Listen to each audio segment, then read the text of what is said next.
Пошли. Все вместе. Какие ваши доказательства? They want you to comply. Cancel culture is about canceling. Кокаином. Up yours. Woke moralists. Up yours. This is systematic bullying that's happening. Woke moralists. Up yours. And they believe that they can then Woke shut us moralists. up. Up yours. Woke moralists. They seem animalistic is what I mean. No, they're worse than animals. The woke mob, they ruin everything. They stop Ben Shapiro from going to events and speaking. They stop Ann Coulter from doing it. I will never surrender even a single inch of ground to a pitchfork mob. You never cave to the mob. We will never bow to the mob. Ever. No matter what. Do you see the final expression of cancel culture in terrorist groups like Up yours. We'll see who cancels who.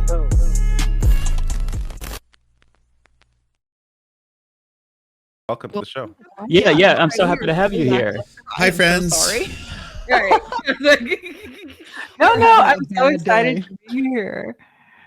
Yes, it's gonna be fun. It's gonna be great. We're all fighting a little bit of fatigue today, especially David. He is a father, so he has an excuse. I do not. My son went home sick today, so I had to pick him up. I couldn't do any work, and it was just. I'm just. I'm so sorry. He's actually. I mean, he had a fever, but he's actually fine. So. I'm not tired. I'm just fried. Y'all know the deal. Yeah, I'm just exhausted physically, mentally, emotionally, but I'm happy to be here. This is like a therapy session, kind of, So it's nice to talk to like-minded people and friends. So I'm happy to be here. Why physically? Have you been trained? I just didn't get a lot of sleep last night. Sometimes have insomnia, and last night was one of those nights, so I'm like trying to prep for videos for today, and I'm like, I don't want to talk about anything. I have when you have like brain fog and you can't push through it, and you feel like even words, like when you say them, they sound weird. Like, when you repeat a word multiple times and it sounds weird, like every word sounded like that. I'm like, dude, I just need to sleep. But I didn't. I don't know how y'all manage that in general, like streaming all the time and doing like content daily and responding to things. Like, I'm like always impressed that y'all managed to give that much of a fuck to be able to do it, like to keep it up. Like, even if I wanted to, I feel like I just don't. I genuinely do not care about more. I set a standard very early. I set a standard very early that everyone should expect very little from me, and it's been working very well. And no one's like surprised when they don't get much. Right. I wish I set that standard early on. No, you gotta lower the bar, man. Low bar. I love it. Like, the bar is as bare bones as possible. It's really daily. Lance, straight up, I've been like watching the surfs, like tuning in, like me in the chat. Like I love me Lance's stream. And I just be like, and I literally explain to my friends, I'm like, dog, Lance has been on here for hours talking to people about the news, like just consistently. He's been on this just news after news after news. I'm like, I take Fridays off now. No more Fridays. I've stopped doing Fridays. Okay. Fridays I make YouTube content. I write stuff, and I do Zen, whatever it takes, that kind of stuff. I have so many questions in regards to like avoiding burnout for people that are like daily uploaders or streamers or people. Don't use Twitter. Don't use Twitter. Yeah. Lance, you're always on Twitter. How do you even and I'm the main villain. My God, the past couple of weeks I have been getting roasted, son. And I have been doing roasting. It's been back and forth. I feel like, that meme where it's the sicko, where it's like the guy at the mirror is like, yes, good. Like, I feel like that sometimes. I'm like, I'm getting it so hard, but I'm going back, baby. Oh, I'm gonna roast all these transphobes. I'm getting so I don't know what it is. I don't know. Addiction, whatever. It's like, yeah. Shame on me. I do be on people's heads. I be trying to like, it's, you see all these like important people and like serious, calm people following you, and it's like, oh, you follow me because my intellectual takes, and I'm really about to go tell this person go fuck themselves. No, definitely trying to like space it out. Like I try to like bury. I'm like, oh, I don't want that. Let me cat photo. I was like, see the cat. No, they knew what they were doing when they got there, so I didn't go as hard as you. For me, the way that I personally avoid burnout is I just make sure that I don't force myself into any sort of routine that I end up hating. Like there are these times where I kind of feel pressured to respond to every single big political news story, but then I remind myself it's okay to just like talk shit about Charlie Kirk for a video. Like that's fine. Like mentally, you can use that as a little bit of a break, and it's fun. Because like you kind of like, at least for me anyways, I developed these habits. Oh, am I super loud? Okay, let me adjust that. You develop these habits. Yeah, you're very loud. That are that kind of put you in a bad space, and it leads to burnout. How does that sound in terms of volume? Sounds fine to me. Okay. But yeah, like just don't like, I guess, level your expectations for yourself too. That's kind of my thing, because I mean, politics, it's not just like those of us online, like the influencers, for lack of a better word. Like everybody has brain rot because politics is so rotten in America, you know, like the climate is so terrible. So it's the same for everyone. Yeah, exactly. People be fighting you to have a take on something. It's like, can you please talk about this? I'm like, if I had anything truly groundbreaking to say, don't you think I'd have volunteered the information? Like, you know what I mean? Like I might have said it, right? Like you begging me to say some shit, and you probably not, none of us are gonna love my contribution to the topic. Let's just like, you know what is a thing I get often that makes me want to like jump off my balcony? People are like, and I've seen it like when I launched my show, they're like, oh, Lami, please take some time to talk about your home country, Nigeria. I'm like, okay, see, we back to this. My home country is the Bahamas. Like, I'm like, the first and foremost. Second of all, I am not qualified to do the Nigerian news. Why would you ever want that? There are millions of Nigerians, all kinds of experts, Nigerian pundits, and you want me, a bitch who knows nothing about Nigeria other than my daddy is from there, to get what do you want me to say? I'm like, I don't even like listen, y'all. Stop. I mean, and a lot of people want, like, I guess we're going like a lot of people want Black women to be like a mouthpiece for everything, and it's like it's kind of exhausting. I don't know everything, and I shouldn't have to know everything. So like, here we go.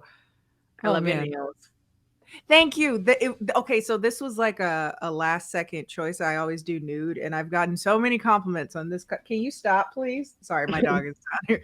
Can we see your dog? What kind of dog do you Can we have? see the dog? Everyone's like, oh, doggo.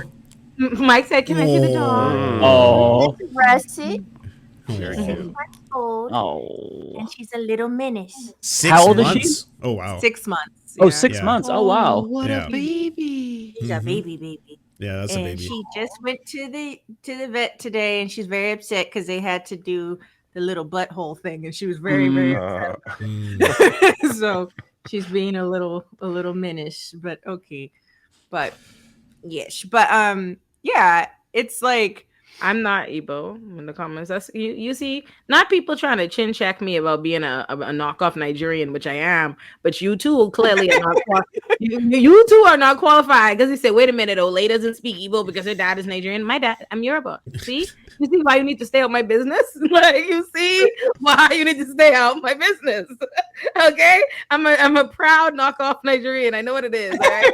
I stay in my lane. Okay, thank you. Proceed, y'all, with intelligent discourse. Blair, come through. Oh my god, I don't have anything intelligent tonight. I was preparing housekeeping for the night.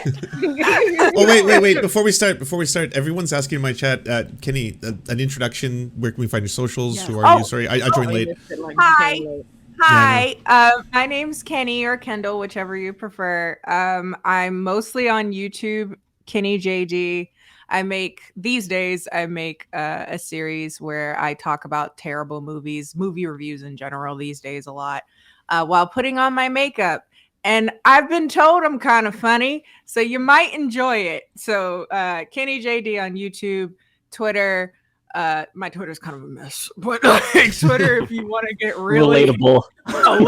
a little bit more real than probably is appropriate. If you want to get That's just so relatable. Everybody's Twitter is not an accurate representation of who they are as a person. Like for me, I am probably the most civil person ever. On Twitter, I'm an animal. On Twitter, I'm actually pretty much exactly like I am. I think I water certain things down for YouTube, weirdly enough, more so than Twitter. I'm just like the basest person I can be possibly in that quick like Kennie, character. you have almost 700,000 subscribers. You are so humble. Go check out my channel. oh no, like we're all small time right now. I hope you reveal. You missed the fangirl intro, okay? Okay. I mean, All right. I came in and let y'all know what was up. It's a lot of fun though, because everyone's really chill over there, so it's like it's cool.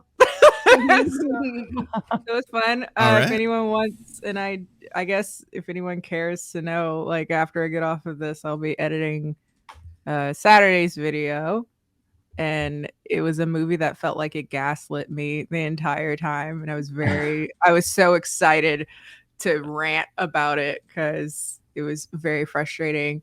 If anyone wants to watch it, it's free on Tubi. It's called Say Yes. Say Yes. Say Yes, and it's awful. And I love horrible movies, so that's kind of the main shtick these days. Can we get you to react to or review Michael Knowles' student film? Oh, sure. God. Do we have We watched a little bit of that last week, and I posted a clip of that to my second channel, and it got like 50% dislikes because the conservatives were very, very adamant that they defend Michael Knowles, which was surprising to me. And also the same is true for Jordan Peterson. Whenever we shit on Jordan Peterson, like the fans come out, and it's crazy that he still has so many dick riders. But I mean, I'm not like it's just amusing to see it. I was considering doing. Not that I'm particularly averse to being a bit more. I think I'm sure that my viewers kind of know my political leaning. It's pretty obvious. I was gonna do a video. They made a biography of Rudy Giuliani that looked nice, just incredible. Is it like HBO or him in a positive light or like a negative light? Negative. Well, not even negative or positive. It's just like his life, and it looks terrible, and I'm excited to just like rip it to shreds because it just sounds like a fun time. It's I want to say it was on like a Lifetime or something. I want to burn it, someone said. That seems like pretty accurate. Rudy Giuliani. People are asking in the chat, did he marry his cousin? Yes, he did. He married and fucked he his did. cousin. Yes, Yeah, he definitely. He's a cousin fucker. No question about that. That's a matter of fact. The love story, quote unquote, of no. Yeah, he showed them walking on the beach, and it's like a whole thing. Hanging out with the family on Christmas. Oh, hey. It's on the list, and I just haven't gotten around to it. How's your mom? What was it called? Oh dear. Can't argue with love. Rudy. No. Rudy, the Rudy Giuliani story. Life finds a way. Life finds a way. Rudy Giuliani story. Okay. Played by James Woods. Oh God. And it's apparently free on Prime Video. Okay. I would hope you wouldn't have to clean up your room. I would hope not. I've paid for arguably worse. As of just for the for content, what can I say? Like, I think the thing that I'm most ashamed of is that in order to make a video about this very obscure movie from like 2005, I had to buy it, and now it's like in my purchase history, and I'm very ashamed of it. It's for your job. You have an excuse. Exactly. And if anyone wants to guess, I've made a video off of it a long time ago, but it was a movie that Gabrielle Union was in. I was about to guess it. I was like, it's the one where she's like mentally ill with the Nazi, and they have them get together. Wow. She falls in love with a Nazi, Wait, Rudy Giuliani? No. Oh, we moved on. Sorry. Sorry. Well, theoretically, we could blend in. Speaking of which, she falls in love with a Nazi, and it's like from 2005. So they're like marketing it as this like love that transcends all. Oh, no. And it's the worst shit ever. And I wanted to watch it so bad, and I couldn't find it. So I had to buy it on DVD, and I was very upset. It was like $5, and I was like, "How do I explain this to people?" I swear to God, it's not just because I'm like into it. There's a reason we're here. Hello, Bubba. Oh my goodness. She's like, I'm making noise because you're ignoring me. One time I was in the middle of a meeting and she started pushing her nose against the escape button. She was very not okay with it. Intelligent dog. She's very smart. Yeah. Disturbing. Yeah. So what happened this week, guys? Any news? Anything happened this week? Well, I have a couple housekeeping things if y'all don't mind for a quick Sure. second. Yes. Yeah. One, I do have our question form up. Two, we have our subreddit, which is officially like in place and everything. Reddit.com/r/the Leftist Mafia. And I just dropped links today for everyone for the Discord server, which is officially operating. We officially have a working Discord server. Thank you so much for setting that up. Yeah. So we thank you. So we got that going. I'll put the links for you guys in the StreamYard thing. So that's the Discord.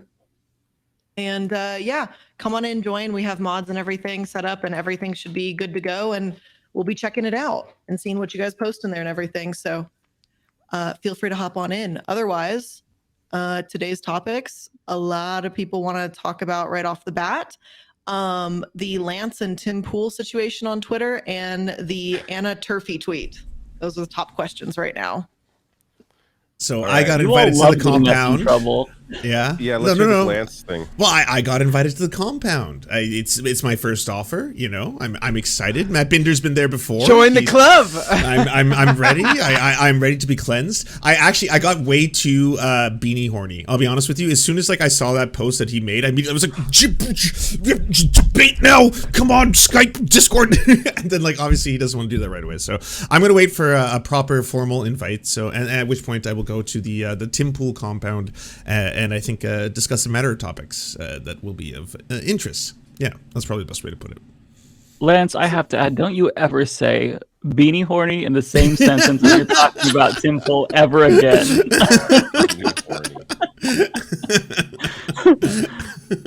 It's quite the setup there because they got it's 5-on-1 basically, right? It's like 5-on-1, and then Matt, you can correct me, but you don't have access to internet, right? You gotta have everything up here. You should no. If you bring you should now that you could bring a laptop, which I was not informed. About. I would like to do that. Awesome. But you can bring a laptop, yes. But I would say don't get too caught up in it. I think just go with what you know instead of going back and forth with, obviously if there's something to double check, but I wouldn't just go back and forth on questions that you're Googling, you know what I mean? The whole time. Oh, but that's how I live my life now. ChatGPT 4 is what actually dictates what I say. Everything that's coming out of my mouth right now is actually ChatGPT 4. It's just in real time and recording all this. They always go down these super weird rabbit holes or bring up random facts that aren't actually facts. This is the issue with a lot of the way with any debate with the right wing is they will just make shit up. And then you check later, it's that didn't actually happen, that wasn't true, or they misconstrued the data. So it's like fighting a wall, trying to get a point across if they're gonna try and pull some of that shit, which they do all the time. At least Tim Pool does, I've seen. I gotta ask you both, David and the rest of the panel. Do you think it'd be inappropriate to also have demands? Because I feel like my flesh is being bought by this, and I'm fine with that. I'm willing to sell my flesh. What do you mean demands, though? What do you mean? Well, I just mean do you think I could get a billboard out of it? He buys New York Times billboards. Could I get my own? He's not going to give you a billboard. No. Yeah, you're not going to get a billboard, Chief. Okay. I think that you should be a diva. Well, that's why I asked. I want to be a diva. I want to be a diva.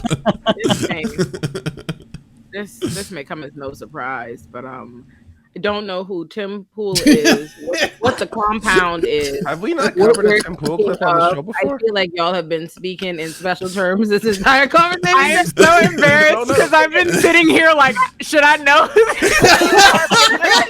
Yeah. I'm assuming it's the right wing person. Like, I'm not on that part of Twitter. This is a reminder to me that there are all these rabbit holes and discussions and debates and fights that happen that literally the vast majority of people have no idea exist, even happening. Yeah, like true. Tim Pool has a massive show. He's had a billboard in Times Square. Multiple billboards in Times Square. You still know who he is, and that just shows us that a lot of people don't know who the hell these people are. Yeah, it makes me feel better about the world, honestly. Right? Yeah, it does. I feel better. Oh, this is why you said beanie horny. Beanie Man. Yeah. He's just no, I bald wasn't. man with a beanie that's angry. What about beanies? What? He just wears a lot of beanies. All right, I gotta bring up Tim. I gotta bring up an image. And David, should we mention they're called toques in Canada? We don't have beanies in Canada. Toques. We don't call them them beanies toques. Here. Yes, toques. They're called what? Toques. Toques is a cuter word. It's cute, right? Toques. You haven't heard I have to be honest. I have to be honest, and I'm so sorry to my Canadian brothers, but that is the dumbest Canadian thing. Like, you all There's every so other, much dumber Canadian shit. This is Tim Pool. Like, Have you seen him? You have us beat everywhere else, though. You've never seen him before. I don't know this man. Sorry. Oh wait, I was looking up his social media. I've never. He has one of the good. largest collection of political channels on YouTube. He's below Steven Crowder as the biggest political news person on YouTube. Yeah. This person, they go to him for news. Yeah. Wow. He's also a rock star. He just dropped a single. He's a musician too. He is. He is a musician. A billboard artist, mind you. Don't treat it seriously, Mike. You're acting like he's like a real musician. No, he made music. By definition, he has made a song. Whatever. Oh wait, no. He's the dude that made the Nickelback like song, right? Yes. Right, like this is real stuff. A political commentator. Well, yes. It's coming together now. I only see memes about this guy. I have no idea what he actually does. And he don't like Lance. Well, I don't know if he doesn't like me. He likes me enough to bring me there to the compound. I'm excited. I got all expenses paid apparently. I guess. Oh yeah, he pays for you to go. I'm excited. You don't gotta spend a dime. Tim Pool for idiots. Come on. Yeah, let's talk about. Okay, so we got it. That's what Tim Pool is now. What is the controversy? Okay, so this is content warning. Things are going to get a little grim. Tim Pool was not always this fucking vicious or vile, but very recently, and this just ramped up. And to me personally, and I think Mike is the other person who identified this, after the Pulse nightclub shooting, he was one of the people who, instead of being like, thoughts and prayers, we're really sorry this happened, that's truly a tragedy or anything like that, was just like, you threw a grooming operation. What did you think was going to happen? Hey, there were groomers there. We told you. People were asking for a wood chipper. What did you think was going to happen? Like, literal quote, And at that point, I was like, it's not even thoughts and prayers anymore. It's so fucking extreme, It's like when did like common decency or civility or any of that shit just go out the window? And I was just like, well, they were all pedos. So what did you think was going to happen?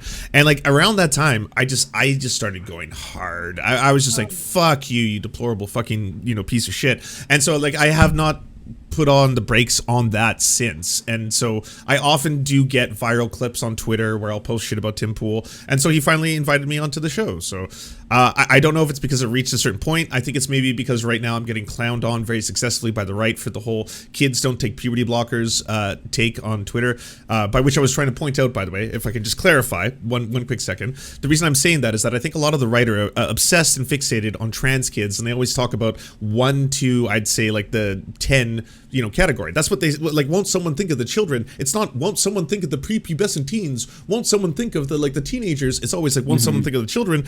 And in that, like, kids do not get bottom surgery, mastectomies, puberty blockers. It's people who are going through puberty who get puberty blockers, and it's people who, with the permission of a doctor as well as their parents, they may get a mastectomy. Cis women get mastectomies. One of my best friends in high school got a breast reduction because her breasts were too large and it was giving her back problems. None of that is unusual. usual, but you fixate on the shit. So I'm like, kids do not get the things you're talking about. And then they did that at community notes or whatever, like Seth Dillon, all these, like, they're hall monitor snitches. Every one of them, all the like free speech Republicans, they're all like, at community notes, yeah, surf's wrong, blah, blah, blah. I was like, oh, you're all snitching on me. This is wild. All the free speech Republicans, you all became fucking cucked as soon as this shit popped off. All right, so fair enough. All of you are super upset. You're super happy that you got a community notes. I have a community notes tab on one of my tweets, and I think that's what provoked, because it was a quote tweet on Tim Pool. I think that's what provoked it. I think that's what he's like, we can bring him on. He's a fool. We'll get him on there. And I am a fool. Fair enough. But I'm a proud fool. I'll say that. No, okay. What you said, Lance, was obvious and reasonable. But if you don't use language or speak with the utmost specificity, they will exploit any perceived weakness. They know they fucking lie all the time, and it's right, and it's exposed again and again, and it's just like forgotten about like a day later. Like it's just like, they'll have crazy tangents. Like Peterson goes on some crazy, Jordan Peterson goes on some crazy weird tangent. And cock milking videos. They still treat with respect. Like it's just so. It's so the whole conversation. Look, as a cis man, I am exhausted by this anti-trans shit, and I can't even imagine how actual trans people feel about all this. Yeah, shit. It is an onslaught. It is never ending, and it is so fucking exhausting just for me as a person covering it. Like it's ridiculous. I could not agree with more. These are the downsides of white commentator Twitter. I don't know nothing about. No, I don't even know most of these characters' names. You don't need to. It's okay. Don't. At the end of the day, I don't consider, and people can feel how they want to feel about this, but the right to me are not a legitimate. That's not. I don't see them as people worth like engaging. I don't think there's any merit in what they have to say. I don't think that there's any value in their thought processes. I don't care. They are. That's how I feel about that. So to me, it's like in doing any kind of advocacy or doing the work or saying the things that you need to say to defend communities from being under constant attacks by bigots and white nationalists, these people are going to be mad. Like, yeah, they're going to be fucking hot. They're going to be dunking on you. Yeah, that's all. Like to me, the problem will be when they like what you have to say. It's when if they like what you have to say, that's when it's like, ooh, I didn't fuck that wrong. Like, yeah, but like they're literally fucking extremists. The right are a bunch of fucking extremists. All this anti-trans, all the things, they're just extremists. So they're gonna have a problem. Any reasonable thing, it's gonna sound real fucking wild to a goddamn extremist. So fuck them. And in the real world, we don't even come on over to Death Row Records. We don't even know what they're talking about. I didn't even know. I had no idea they was dunking. I didn't even. I will say, I agree with you in like bird's eye view. The issue is they have an actual impact, and the influence they have is what is pushing anti-trans legislation forward. Absolutely. So that's why it's like we're caught in a situation where you address it and you in a kind of a roundabout way platform it, even though they're more popular than we are. But at the same time, if you ignore them, then they get to control the narrative. Yeah, so there's no right answer. Like there's no. I don't think we should ignore them in the substance. I think y'all should do exactly what it is that you're doing. Everyone's doing. Like I think Lance, you should continue with the message. I just think it's not even worth to me as far as them as individuals. Like, what is the point of taking on the stress of getting in their foolishness? Because at the end of the day, it's a circus for them. They're not in it for any. This is not about principle. This is not about reason. God, no. No, it's content. Yeah, it's always content. 100% content. This is foolishness for these people. Meanwhile, you out here actually care. You actually trying to advocate. You actually trying to deal with this and be serious. And these flipping buffoons got you stressed out and, all in the mud with them. It's like them, as individuals. Like if they talking shit, block these motherfuckers, block all them, fuck all them, la la la la la. But do what you doing. Say what you saying. Keep saying that. That's good. If they're mad, at the end of the day, they only bother to respond to what's worthwhile. If you're truly not saying anything impactful, if it's stupid, if nobody would be swayed by it, they wouldn't even feel the need to try to be on it, to be on you, to be on your head. That's the reason why they're trying to discredit you, So I would take that as a badge of I'm doing the right thing and to continue on with that. So yeah. Yeah, agree. Thank you. Well said. Thank you. There we go. Period. End of the story. So what's the next thing? People want to talk about Anna Kasparian, or I don't know how to say her name. This turf This thing. another one. David. Yeah. All right, we're gonna have a bit of a debate on this one. David, take it away. Take it away. Before we debate, who is that? Well,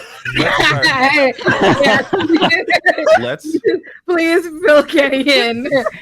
so let's start with the tweet, which I think we can all agree So is. you're the first tell Kenny who Anna Kasparian is and what the Young Turks is. And... Oh, Young Turks.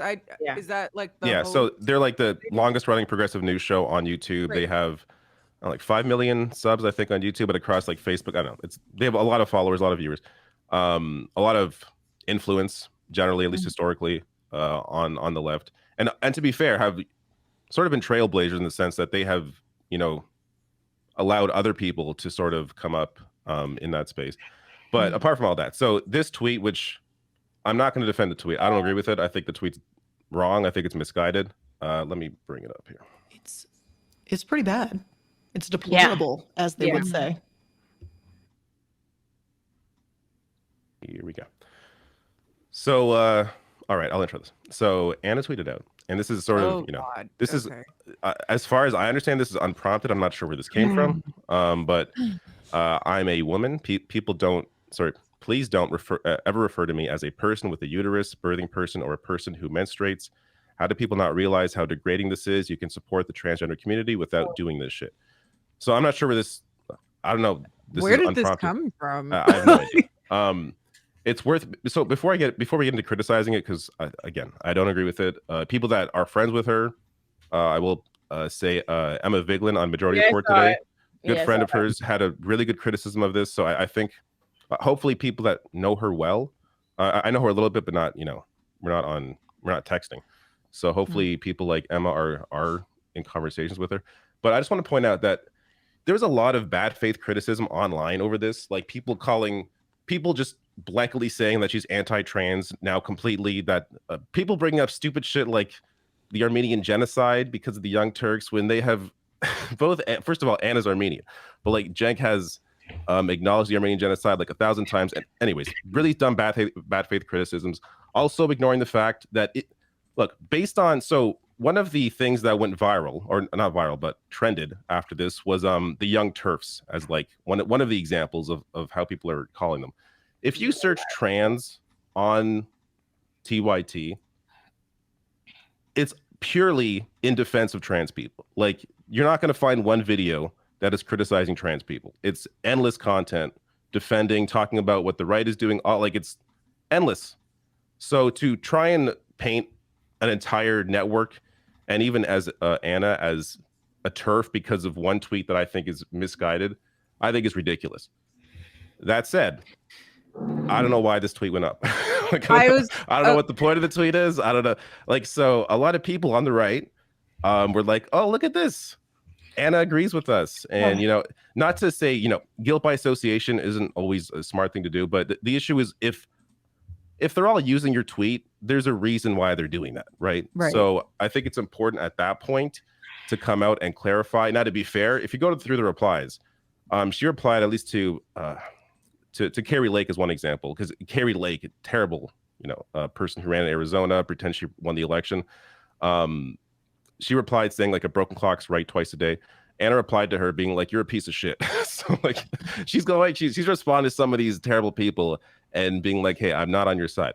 But at this point, if I was in her position, I tweeted something that was misguided, stupid, I would come out and apologize. As far as I've seen, that hasn't happened. I don't. So, David, I posted a link in our private chat. She actually just addressed this on the TYT main show briefly. So I'm friends with Anna Kasparian, and I was kind of going back and forth with her publicly. I also reached out privately, and she kind of references this in that. And so if you want to play that, then I'll kind of explain to you like my take and the way that I approach this with her, because I agree that it's completely unfair to label her as anti-trans. Having said that, though, the tweet was really bad and it bothered me. And I privately explained this to Anna Kasparian, but this is her addressing it. And then we can kind of go. You're still really, really loud, by the way, Mike. Am I really? Okay. Yeah. Let me adjust Mike, that you're again. fine. Lance, you're super loud. Yeah, you That's what guys I- super loud. Oh, really? Oh, okay. I'll turn myself down too. Okay, hold on. Let me. I'll. If you Sorry, guys is turn this on better? automatic volume, it should like in the settings on StreamYard. I'm gonna it do should that. Work. That's what. If you Okay. guys take that little bar and bring it all the way down, like so there's Okay, no I blue got it. whatsoever I in got the it. little. All right, we're good. I got it. All right, let's play this. C. Zerkley wrote in, I love TYT, but I'm kind of tired of getting the vibe from Anna, and even Jenk at times, that my plight as a trans man who could get preggers if raped offends her because she feels like birthing persons is offensive. So let me. By the way, we should explain as well before even that birthing person is not used on a regular basis. This is not a thing that people say it's only ever used in medical terminology. As an example, quick before I show Anna's video here, this is a good example of that. So this is how the media has covered this stuff. This is the Atlantic, not even, I mean, they're right wing, but they're not like, Fox News. The culture war over pregnant people, and they're basically criticizing this. So it's based off of stuff like this. So the White House blueprint for addressing the maternal health crisis. So the right, jumped on this. Oh my God, they used the word pregnant people 3 times, used women 230 times. Like they only use pregnant people in relation to when it's necessary, when it's discussing certain issues around pregnancy, right? Like, so this is a complete non-issue. It's a complete non-issue, and no one's calling Anna or anybody else a birthing person in an everyday conversation. That isn't happening. The only time I've heard someone try to use it, it's usually in addition to. It's like, hey, by the way, can you please include birthing persons? Exactly. Not erase women. Like, obviously, this affects half the population. They're trying to And do forced therein birth. lies, and therein lies the fundamental problem and the true issue with what she said and that she said it. Because at the end of the day, she knows as well as we all know, as people who are all dealing with the news, that the trans community is under literally constant attack all around the country illegally. That is reality. She knows that. She knows that they are a political, right now, the Republicans are using the trans community as a political scapegoat for all of their bigotry and to come after tooth and nail, and there are real dangers to that. And as you pointed out, David, yes, they have covered many, many, many trans issues and stuff, so they know better. They are more aware than anybody what that community is facing. So to come out with what you know is a non-fucking issue, it's something that leans into right-wing talking points to give them at a time when a bunch of people are looking to legitimize their transphobia and legitimize this bigotry. So they are clamoring for people who they, especially people they like, people who they trust or whatever, to have these things that endorse. And you see that because all in the comments, you see people in our comments right now in this live chat being like, oh, what's wrong? And that's right. And she should be able and blah. And that's the fucking problem. And that's how it starts. And that is the larger problem, because at the end of the day, no one is stopping you from being a woman. Nothing. And let's talk about language, what language is for. If I'm talking to Black men, but I'm in a room with just Black men, I will say men. But if I'm in a room with all men and I'm talking to Black men, I would say Black men. That's how you distinguish who you were talking about. That does not make them less men. No other time is a distinguisher, a descriptor used to somehow dehumanize you, your personhood. This is a fictitious fucking issue. You know that you can call yourself a woman, which is why you proudly got up and said, I am a woman on Twitter. And you are surprised. You seem to be surprised that you're getting cooked, which says that you know that what you were saying, ultimately, you feel like I am a woman is not inherently a controversial statement. You could say that it's the rest of that shit. It's silliness. And like, listen, I don't think, I put out a video, whatever, discussing, I did not say Anna Kasparian's name. I mentioned a tweet, I didn't say nothing, whatever, because I don't believe in jumping on or, diminishing the whole person's thing or being in some spot with the person. Anna has been nice enough to me. We are mutuals. I've done an interview with them. She's nice enough. People have different views. They have the right to evolve, yada, yada, yada. She's done good things, etc. But I think this is incredibly problematic. And I do think she deserves not to be dogpiled or to be personally attacked or to have her entire track record dismissed or to be called a TERF, although I am not a trans person, so I am not in a position of authority to say what they can determine is transphobia, what makes you a TERF or to any. I'm not qualified to say that. But as far as feeling like, hey, this is incredibly fucking irresponsible and you did not need to do it. And importantly, I think the fact that wasn't even the discourse, it was out of nowhere. You already know that that's what they do with the trans community. They use it to distract from a million other things. So for you to come in and start the conversation of distraction is so problematic and unnecessary. So I didn't like that. But I like Anna enough. No shade on Anna. And I think she's a fabulous looking white lady. She's very popular. I think maybe this might be a good situation in which I am by proxy of not being super familiar with Anna. Like I've seen like clips of her off of the Turks or whatever, but I think because of that, maybe I'm looking at this a lot more neutrally, perhaps. And maybe because of that, my response is perhaps going to be a bit more poignant. I'm a Capricorn. I'm not really good at going around the so I think it's really concerning. I think the thing that gets me most is the aspect of her saying it unprovoked, which leads me to believe like you feel specifically offended by the inclusionary language that you talk about, presumably, you know, in defense of trans people. Suddenly when they're included within you, there seems to be this kind of aversion, like I'm being erased, which is inherently a TERF standpoint. No, so that's why people are calling you that. You may not necessarily identify with that, but again, unprovoked, you feel like you have to assert this thing as if it's being erased, and it's not.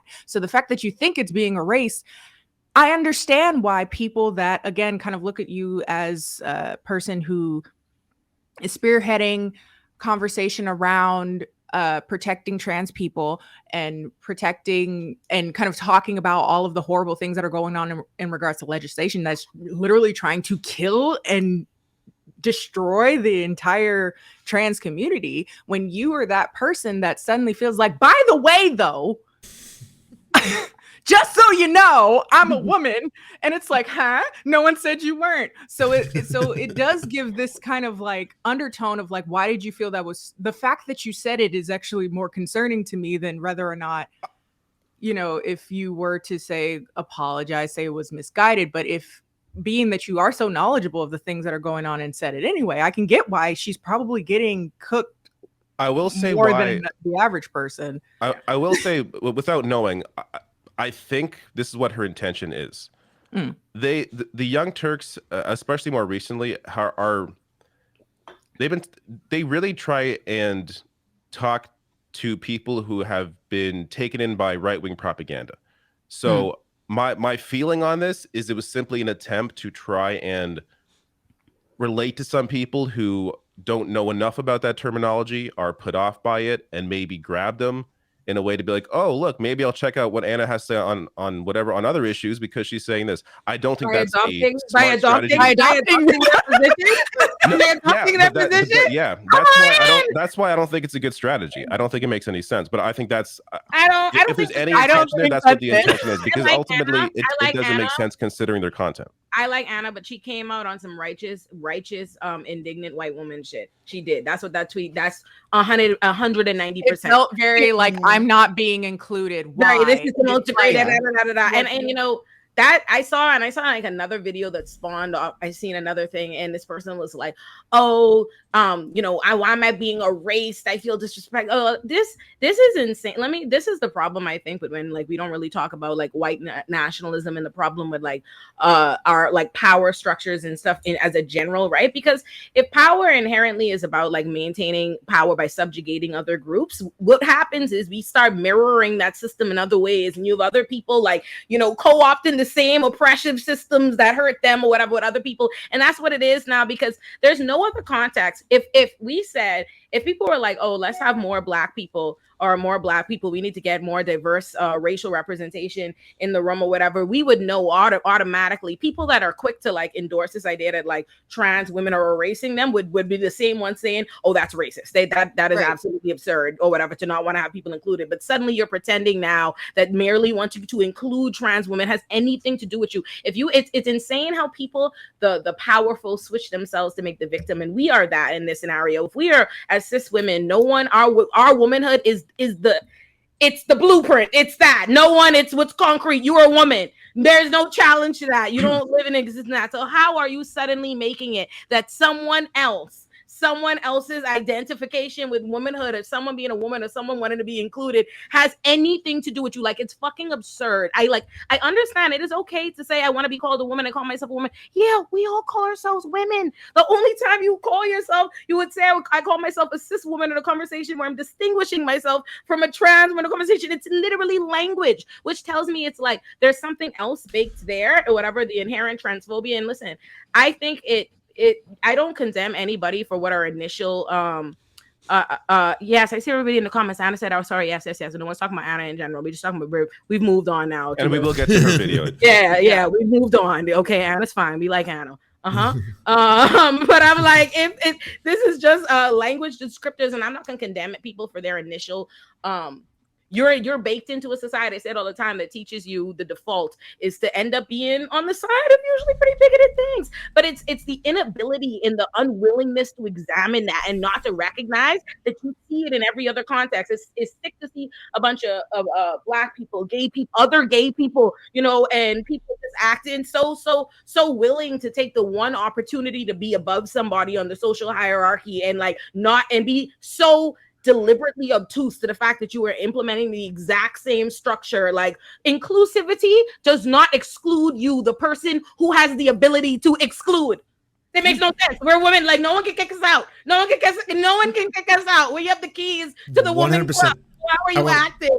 I want to add another thing too, is that it's the right that are doing this kind of like biological essentialism, where you are a man if you have a prostate and a scrotum and a penis, and you're a woman if you have a uterus and the ability to give birth. That's the right that is doing that shit. They're the ones who are like, man equals dick, woman equals vagina. That's their game. We should not play that game, right? Like, we're the ones who are like, well, we have moved past this. Science has, our understanding has. I have one thing to say about that, though. Okay. I have one thing to say about that.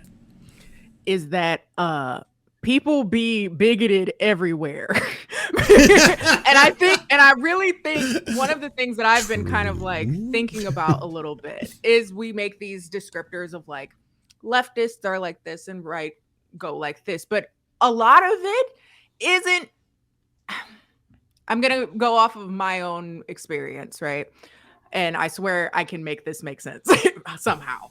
So I've been thinking a lot about the ways in which my experience as a Black woman in Black communities, that there is a lot of things that are inherently socially conservative within that, despite, say, voting more left. Yeah. There's a lot of things there that are still inherently very status quo, patriarchal, homophobic, transphobic, all those things, right? And so it's easy to kind of say, like, I guess even if we're looking at this context, like, well, she's usually leaning on the left, so that is something that is other and therefore not being understood within our own spaces in which, and it makes it so that they're that, I'm this, and I don't have to do any reflections on the way that I still uphold patriarchy and homophobia and stuff like that. And I think this is a perfect. Again, I don't know her very well. You guys seem to be friends, but we're not being self-reflective enough of our own inherent biases, is what you're saying, and that's more reflective of what is happening versus here. Even if we're using this as an example, true. Like, even if she has the history, for instance, of being more on the left, and that has in some ways been very much so, applauded for her. Within her own community, it's times like this where, okay, I personally think you dropped the ball. And when you decide to ignore that, we still end up in the same space. And how you have like Republican fanboys being like, oh my gosh, she got it right this time. Like, that's an issue, right? That shows that is not as the history matters. Like, is that person salvageable? Like, that's where the history matters. Is right, but you don't need that. You don't need to, like, like my thing, like, and I was noticing this, and I was on Majority Report like I am every Thursday, but before I got on, Emma addressed the situation, and Emma had a, really good take. Emma's great, but even Emma, she mentioned how, Anna's history and everything, and I mean, I know they've worked together for a long time, so I get it in her very specific case, because it's also where her background on Anna comes into play.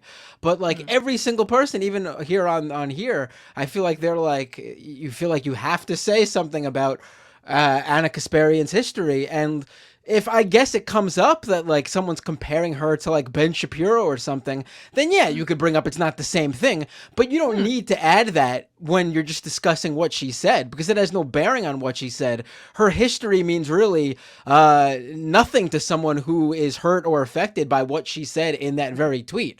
It's just sort of like a pointless sort of additional comment. I think it matters just in terms addressing of that thing. I think it matters in terms of like the pylon. Like there's it makes sense. Well, no, I don't think it matters because it makes sense to have an argument of what is wrong with what she said as opposed to the person. Because a lot of the Twitter shit that was a lot of the responses to her were just fucking completely unhinged, and like it makes I understand. Well, I mean, how do you think they feel? To have bad faith criticisms, but to have to paint an entirety of an individual because of a single bad tweet. I'm gonna tell you this though. I think that's ridiculous. I will say this didn't happen in a bubble. A lot of people were coming off of knowing her as someone who also had a really bad take on what was going on in California, really hyping into the whole crime thing. She went on Ben Shapiro's show. Abolition. Yeah, I mean, she's and listen, I don't actually know Anna. My connection with her, here I go doing the same thing, but I mean, this is part of the conversation now here. My connection to her was she co-hosted the Jacobin Weekend Show for a short time with one of my best friends, Michael Brooks, before he passed away. And that's my one connection to her. She followed me from that. She retweets me every now and then, but I never met her, never went on a show with her. I don't know her. Do I respect the work she's done? Sure. But it also means that like when she says something, it's on us to also that's we disagree with or is wrongheaded. It's also on us to call her out for it without needing to like beat around the bush and tiptoe around the obvious. Yeah. I mean, she had bad takes, and you should be able to mention those without like having to classify it as, but you shouldn't get mad at her for this because of her history. No, I mean, no one's mad at her for her history. I think it makes sense if you want her to change her mind and to understand what she did wrong. Because if without that context, like again, that's why it's important if you know her that you do include that context, because she has to understand these disagreements are coming from an honest place, and we're not just doing it for clicks, right? Like that's so. No, of course, this conversation is coming from that's not the same though. That's not the same. I have to say it. Oh my God, I have to say it. I like Anna, but I feel a little bit like this is the coddle the white lady hour. And you know why? And you know why I thought this even earlier, because before this, the Majority Report put out a thing too, and everybody else, and I was like, boy, everybody sure feels the need to trip over their fucking feet to come out to defend her for getting cooked when all of the people get cooked all the time. I have yet to watch a video of anybody defending me from getting fucking cooked. I've never seen it. I've never seen everybody come out. She has a lot of fucking bad takes, and then she gets cooked because she comes out unprovoked. She asked to be cooked. She got up today and she said, Twitter, cook me. She has yet to delete the tweet. I want to make it clear. She has yet to delete the fucking tweet. Wait, she hasn't deleted it? You know why? Because at the end of the day, she took a 106,000 like tweet. She didn't even get ratioed. She didn't even get ratioed. She'll be all right. All right. She didn't like, oh my God. I saw that Majority Report video that went up. It's exactly what Emma said on the show earlier today. And when I heard Emma say it, I was like, Emma put it great. And then I saw them put it up with the title that says Anna Kasparian is not anti-trans. I'm like, that's not the point. Why are you putting that as the title of the video? That's not the point. She's not anti-trans. And then it was an anti-trans take. Rather than the substance of the viewpoint, she is legitimized. You see what I'm saying? The conversation has just shifted to defend. Like everybody's conversation is about defending whether or not Anna is a TERF in her career and blah blah blah, rather than talking about the substance of what she put out and why that is offensive to legitimize and why it's a problem and being held responsible for it. And normalize large creators being called out and being like, oh shit, I was wrong. Like, do you know how many times I've fucked up as a cis skewed towards the trans community. How many times they've been like, I've had DMs from very prominent trans activists being like, Lance, you can't make that edgy joke. It's like, it's intercommunal. Don't do that. I'm like, oh shit, delete the tweet. And now look at Lance. He's going on Tim Pool's show. Look how it all worked out. Fuck you. I was making a salient point. I hate you, Matt. I hate you. I'm not doing your show again.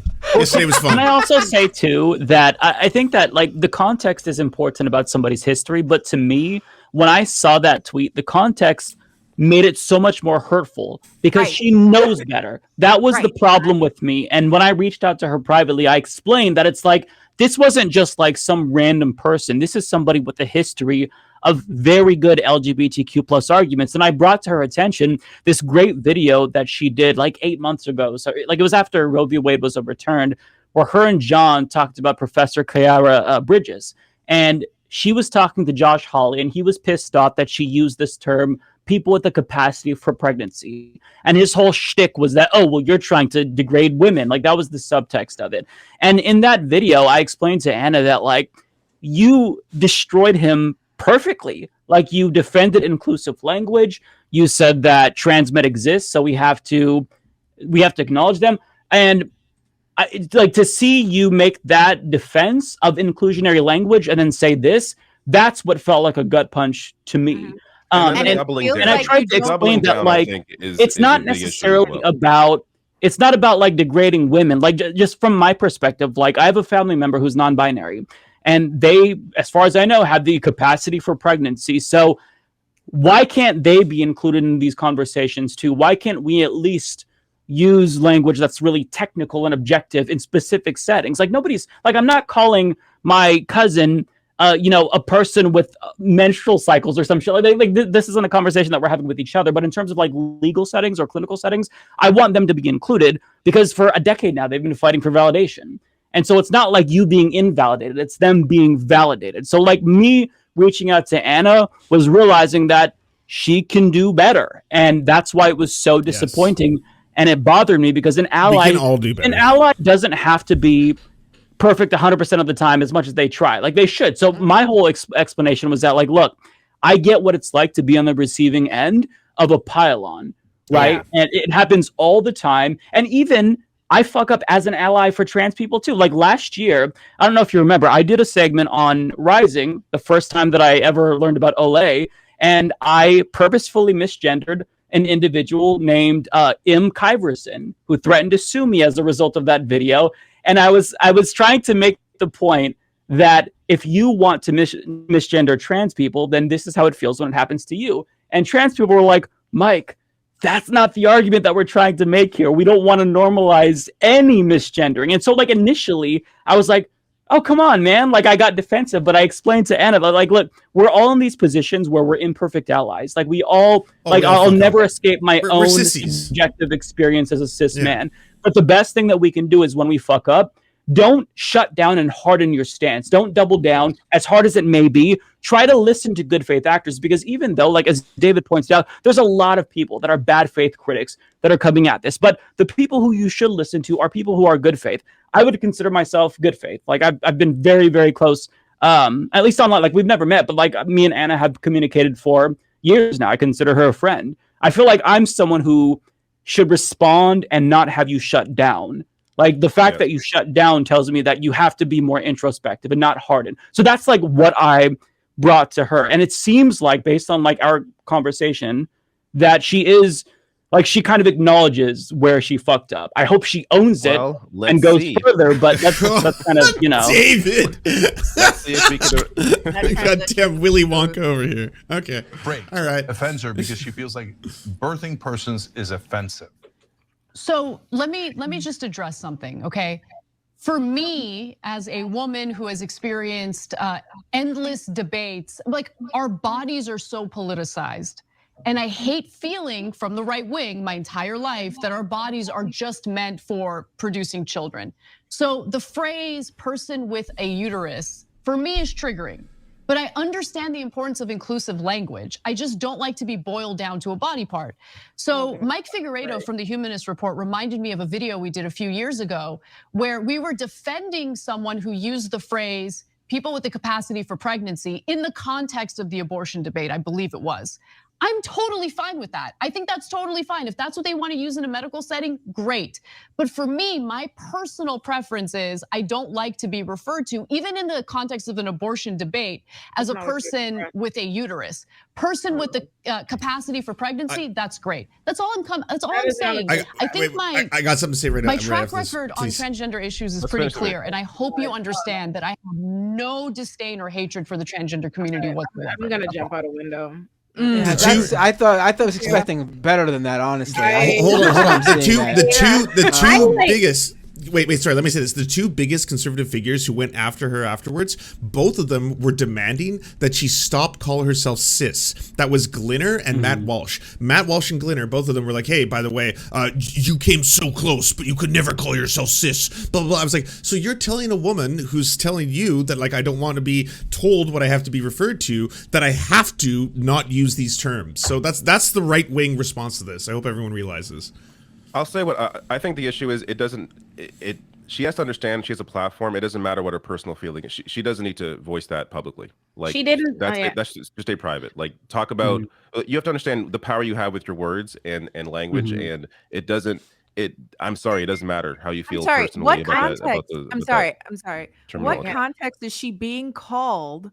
Like just walking around a person with a uterus? That's what I'm trying to understand. There's this this kind of like, I'm not being included or I'm being erased. Again, there is something by nature of her distinguishing that, where she's like, I'm so tired of being called a person with a uterus. And it's like, but if we were talking about it again in this, like, if we're talking about it in the abortion debate, because she brings up that in particular, then you, a woman, aren't the only person that is included in the people who are considered for the abortion debate. So why does it bother you to be called, for everyone who has the capacity to get pregnant, to be called people that have the capacity to get pregnant? It's a non-apology. She didn't acknowledge that you, for some reason, came out of nowhere talking about how you don't want to be referred to as someone with a uterus. But who is walking around calling you? Also, it's important to say. I hate when Anna has very slickly recharacterized what she did. It's very, and we're going along with the recharacterization. She did not come out and like, I don't like to be called that or whatever. That was very much a public service announcement style with a whole declaration of, I don't see a call to everybody else says, I don't see why that's not degrading and dehumanizing, and you can support the trans community and not be a part of that shit. She literally presented people with a talking point. You know what I mean? Like, hey, for something that, like, this is bullshit, hogwash, this level of like trying to slip that aside or whatever. That's one. Two, and again, I like Anna, but I'm gonna call this what it is. And I don't want to, and for the record, throw, like I said, all the bail, I'm a shooter. Anna first became known to me when she covered me on TYT, me defending Elliot Page from being dead named on Rising. So yes, I acknowledge all the work she's done, but this is, and that's why this is some knowing bullshit, and I don't like the way she's sidestepping it. And second of all, I want to say this.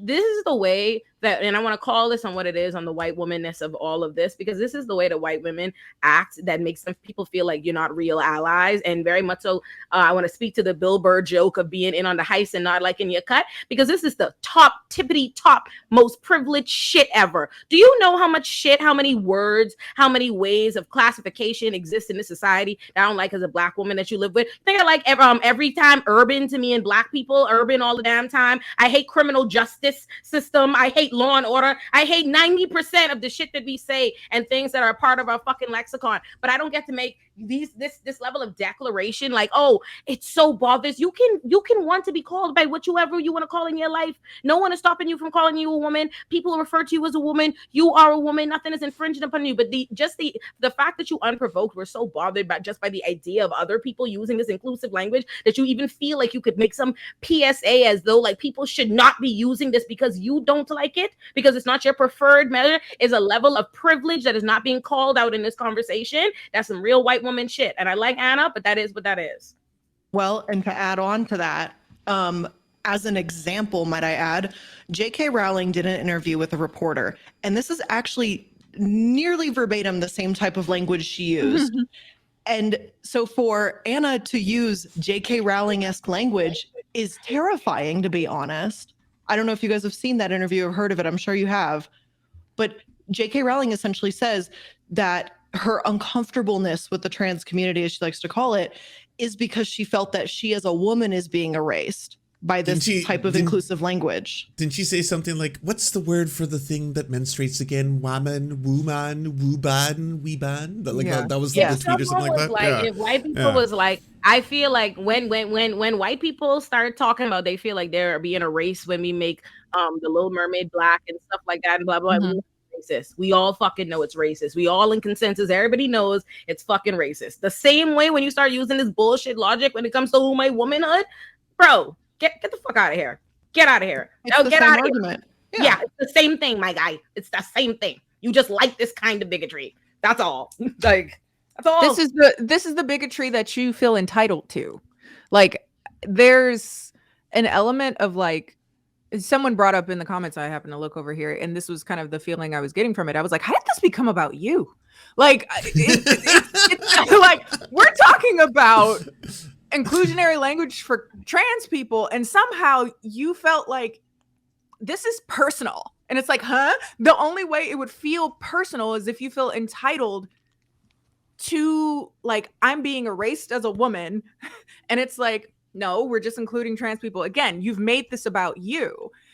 And it's fascinating to me that, and I guess this also goes back to kind of the concerns that I started having when we were kind of like, you know, is she transphobic? Is she this? Is she that? It's like, why, again, regardless of what she is, she made this tweet, and being that you do have a background in being pro-trans or an ally, there is some space to feel not just hurt by it, but to question, did you ever feel those things that you, again, were so able to eloquently talk about? So when we talk about like the backlash she's getting because of that, there is a reason why.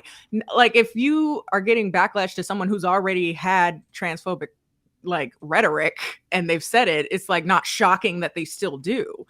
So I don't know. I'm struggling to figure out how, you know, in an effort to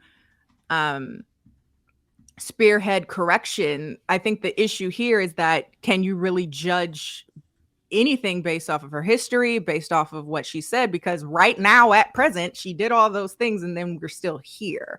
So I think that's a big part of where people are struggling to move past it. Yeah. I think she was trying to explain her thought process, and the half that was missing was understanding the impact of the language. And that's the part that matters most, is the impact of the language, as opposed to how you personally feel about, you know, how you're called. And again, to your point, who's calling her this? Like, this is not, no one's using it. Let me respond to this in the comments. I see why is everything reduced to race with Olay? Olay is playing the race card. Hold on, let me get the next one. Your point typical David Dole viewer. Listen, you all realize YouTube is public, right? Yeah, You're the chaos energy of the show, right? All the time. Binder's always the wild card. Your YouTube comments this week. I guess that's your audience now. No, look at my YouTube comments. They're nice. Some people talking shit. But Binder from the ropes. I am not one of those. I am not one of those black people that you think you can like shame out of, like make me feel like I'm not supposed to mention race for the way that race is a part of things, because I don't give a fuck. I want y'all to know that I do not live for y'all. I do not serve y'all. You don't like what I have to say because I'm going to point out what it is. The reality, and in this particular instance, I'm analogizing.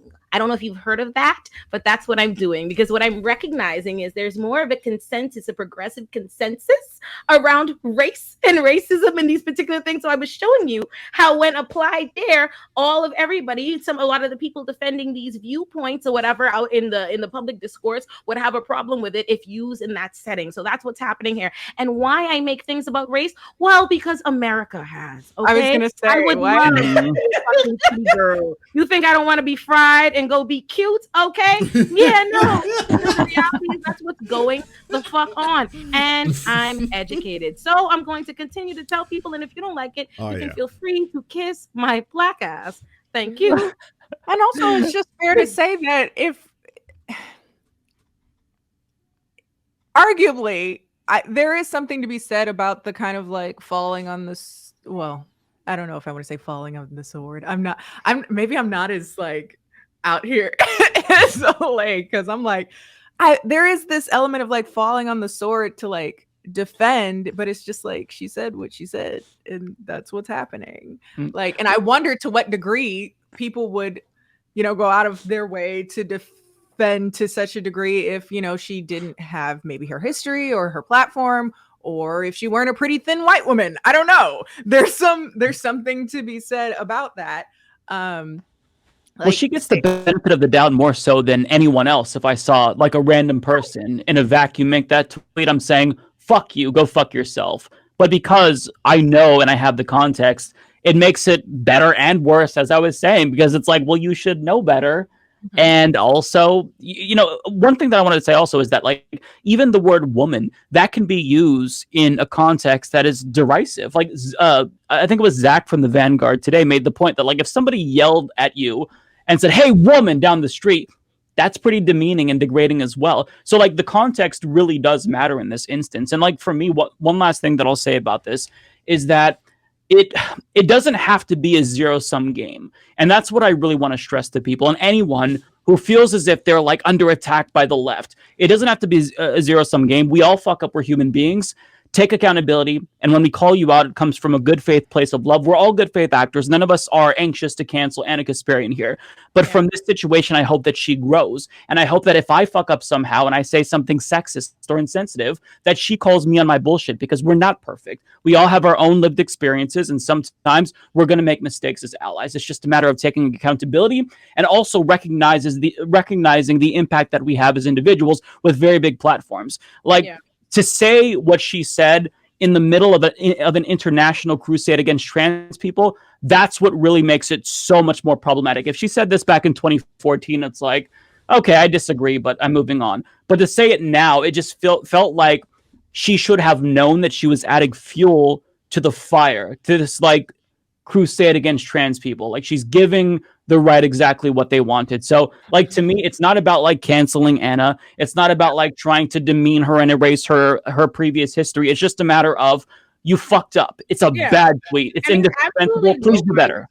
Cancel. Absolutely nobody is trying to cancel Anna. And let me make sure I say that before anybody would have clipped 5 minutes of what it was an hour conversation at 10 minutes. Nobody. Literally, I want to let the record reflect. I saw Anna's thing. I did not quote tweet. I did not comment. I didn't say nothing about Anna. Whatever. This is, you know what I mean? Like we were asked this question. Yeah, exactly. You know what I mean? Like, because listen, you're gonna have whatever say things, and like I said, I do not think it's a worthwhile thing to be in spats with commentators or whatever. Blah, blah. I'd rather be about the views, which was I made a video on Twitter that is circulating, talking about the issue itself. No mention of Anna or Anna's tweets or any thoughts about Anna or anything like that. Because like I say, it's not about her for me. No one is trying to cancel Anna. She's fine. And I have to point out really quick here. So I was also triggered by Jenk's responses to this, but I want them to understand where I'm coming from because I understood where Jenk was coming from. So an example is that a couple of months ago, I did a segment on money in politics, and I covered an article that mentioned Wolfpack, and the article misrepresented the organization Wolfpack, which Jenk founded. Jenk had privately reached out to me, and he's like, hey, people at Wolfpack think that you misrepresented them and whatnot. And at first, I got defensive. It's like, oh, come on, give me a break. Is this really that significant? But they thought it was.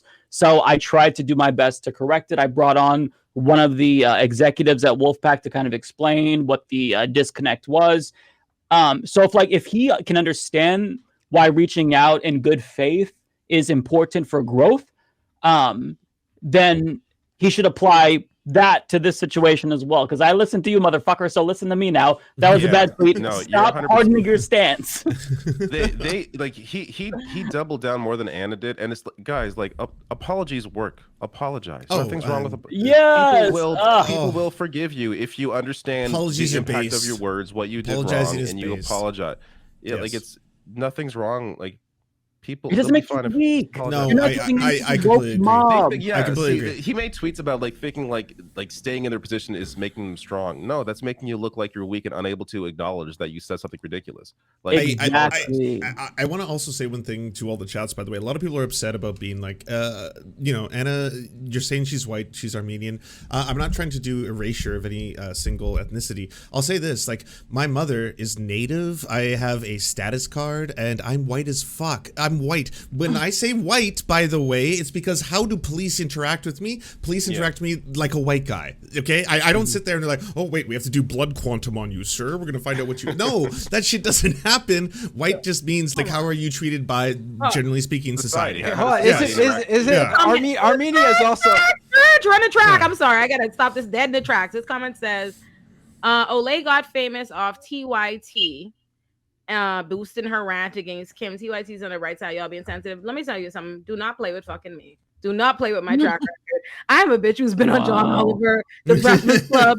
Everybody named Mama AOC shouted me out on The Breakfast Club. I told you to keep it fucking cute, baby. Keep it cute. I stay booked and busy. I did not get famous off TYT. TYT was covering me because I was already viral off that clip, and my whole thing. Everybody covered me. Lance covered that. Mike covered that. That's how I. Excuse me, baby. Yeah, she got famous from me covering her because Kim Iverson threatened to sue me because of that clip. Okay. Not to mention, Olay did mention. Not to mention Olay, you'd mentioned that already. Like you mentioned how TYT covered, like how she covered you. Yeah, like I noted. You weren't like hiding this information. I literally said that. Did I not say I did a courtesy? I did not quote tweet this woman. I say nothing negative about her. I've shot her all the bail that I could shoot her. I have acknowledged literally all the good things, all her track record. But let's not get beside ourselves in these comments. Don't you ever in your life? Ain't that something? Don't you ever in your life got famous on TYT? You and me fucked up. A bunch of people who know me ain't even seen that interview. What the fuck you talking about? I think that they say. Is anything left on this topic, Bender? Yeah, we should move on. To avoid controversy, Blair, help us. To avoid controversy, everyone should just going forward call people nice, neutral terms like toots and sweetheart and honey. Sugar tits. You can call me ejaculating person if you want. Person with a prostate. David Dole, ejaculating person. That's right.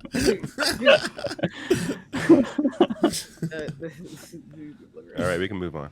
Yes. All right. Let's do it. We did it. Yes. So kind of in the same vein, though, some folks are asking, do you think that infighting among the left weakens the left? Yeah. And do we consider this infighting? No. I would This is constructive. This is constructive. We all love each other. First of all, can we okay. defend us? I think we are the only show like this with this many leftist content creators of different whatever in and of itself. We every Thursday convene and be good and nice and discuss our ranging of views. I think we are already leading the pack when it comes to we believe there should be no like infighting and blah blah blah. That's why we were saying you see all this bail we've been shooting, loan bail. We stay away from it. We do. We've talked about it like the whole first 3 episodes of the show. We were like, we don't believe. I want to know though, like what is infighting? What constitutes infighting? If this discussion about what's happening, this discussion with Anna wasn't infight, like what is infighting? I think people who would bring up like Madeleine Albright is in like if you're going too far. If it's like, hey, you should criticize a take because you think it's transphobic. Don't criticize a take because it's like, hey, you interviewed Madeleine like Albright years ago. Then you're creating infighting, in my opinion. You're not actually like criticizing a fellow content creator's take. So that's just bad faith critique then, as opposed to infighting. Okay, actually, you're right. This is more sophisticated than we thought. Okay, fine.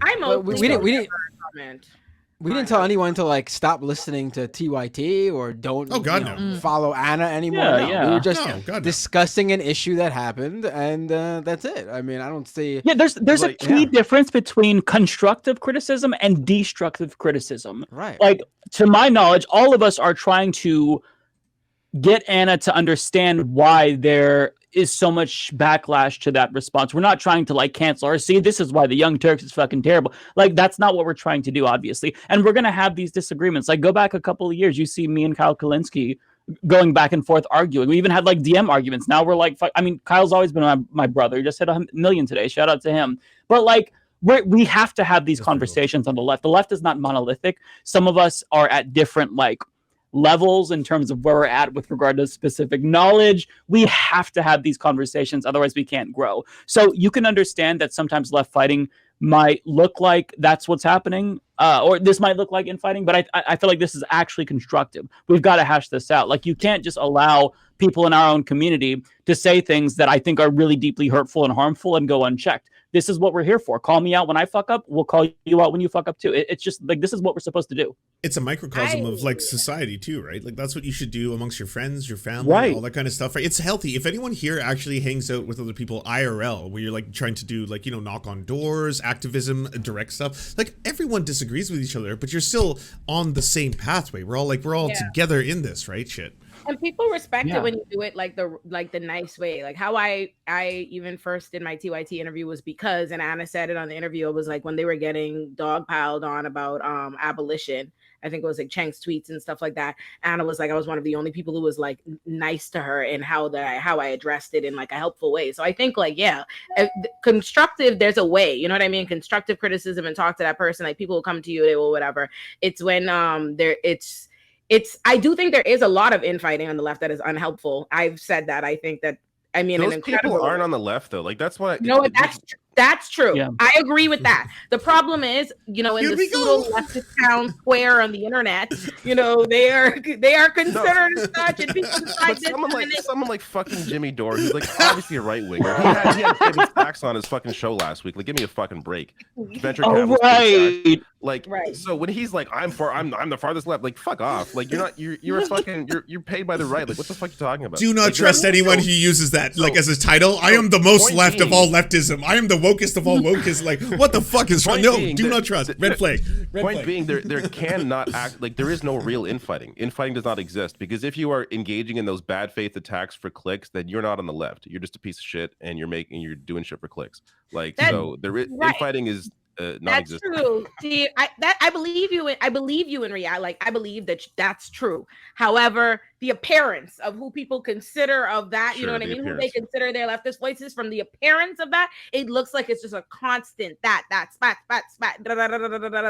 you know what I mean? It's a lot of that. I feel like even I would go as far as to say a lot of what I see from a lot of these people is just their whole commentating is just talking about what they think about what the other person said. You know what I mean? It's never just coming with it. I swear to God. I know exactly what you're talking about. Like, yes, it's never. Like, it's never actually like, oh, here is what I care about. You know what I mean? Like, this is my platform. This is my agenda. This is what I am particularly, you know, an expert in discussing, and I'm, you know, building a philosophy. It's always like, such and such, and you know. So I think the general answer to y'all's question, I think infighting is unhelpful, and it's always existed. I want to be clear. That's not new. You know, people will paint it like it's new, or it's the internet, or it's the left now. There's always been infighting. You can read Huey Newton's book, and he's throwing shade at Stokely Carmichael, and for a whole essay and shit. It's always been a thing. People always been fighting on all levels of whatever. So yeah. And we're the left. It's what we do. Like, there was some, I can't remember, I'm gonna butcher it, but there was like this graph that was like the differences between, okay, the right and the left align because they both agree in guns and yada yada, and then it's like at the center it was everyone hates leftists. Like, I don't know if you know what I'm talking about. Like, even leftists hate leftists because that's what we do. We just shit on each other all the time, and I've seen the crab meme.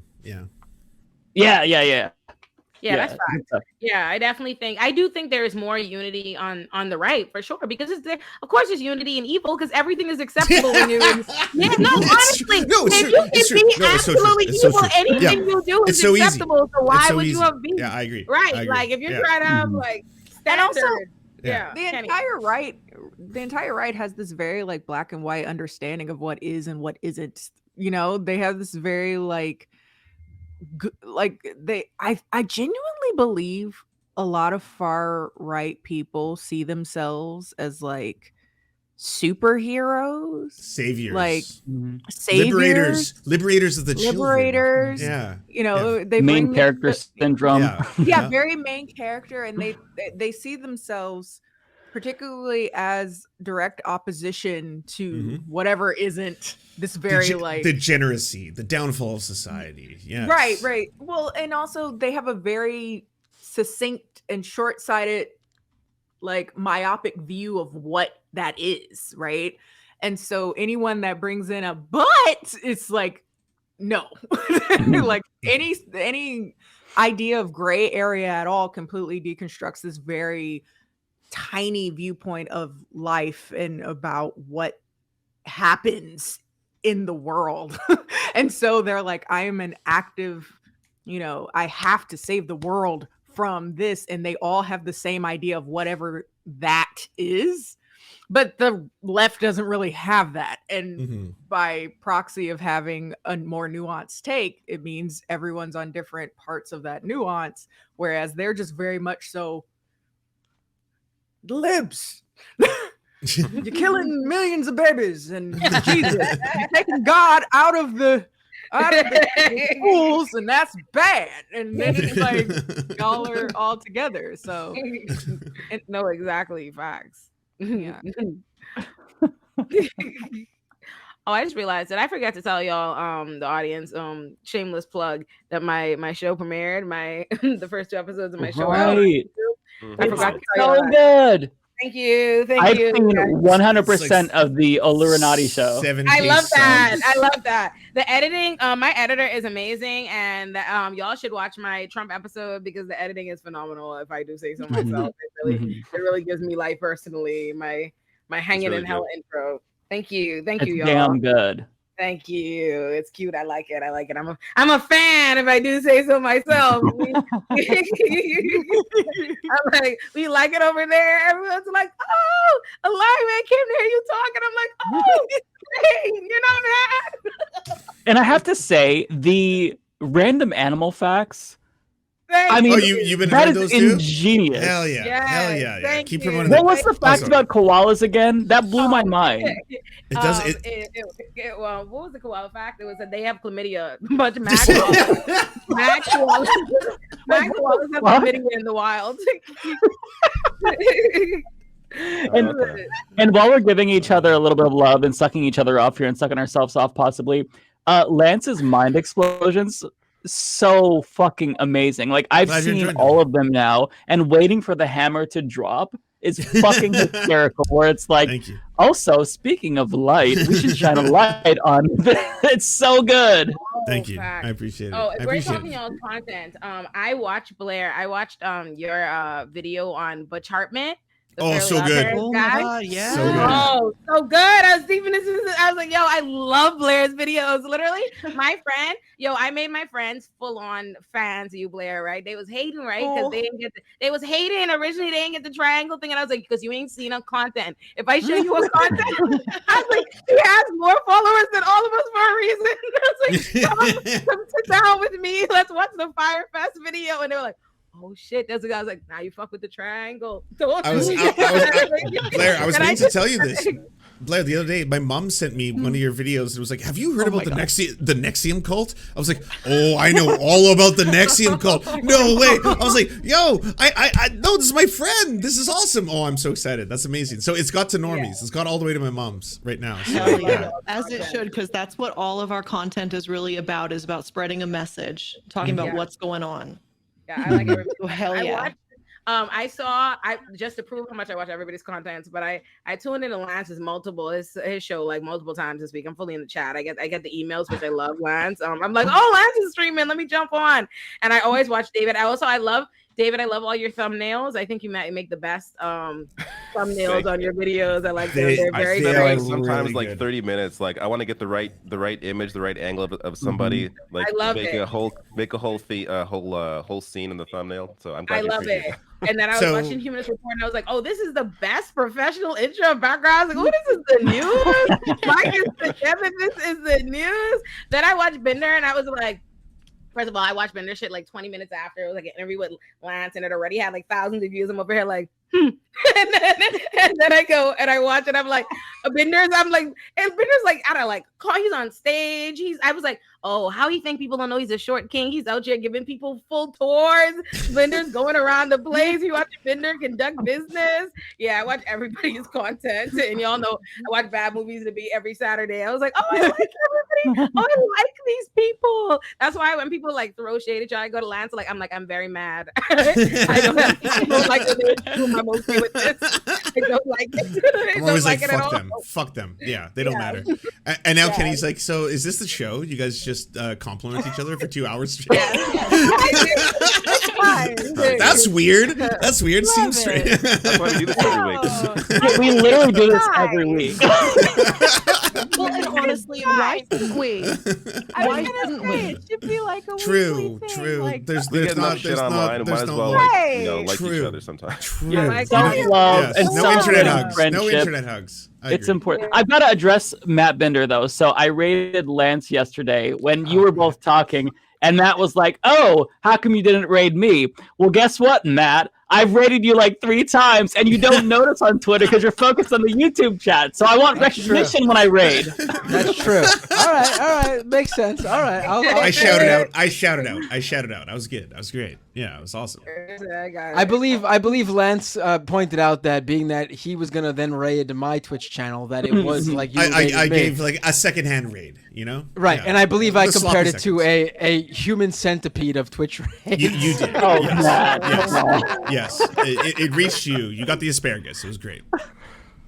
Yes. Did you actually watch that movie? Because oh my god, I remember watching that. And just being like, I've seen it. You watched that, David? Oh yeah. What the fuck?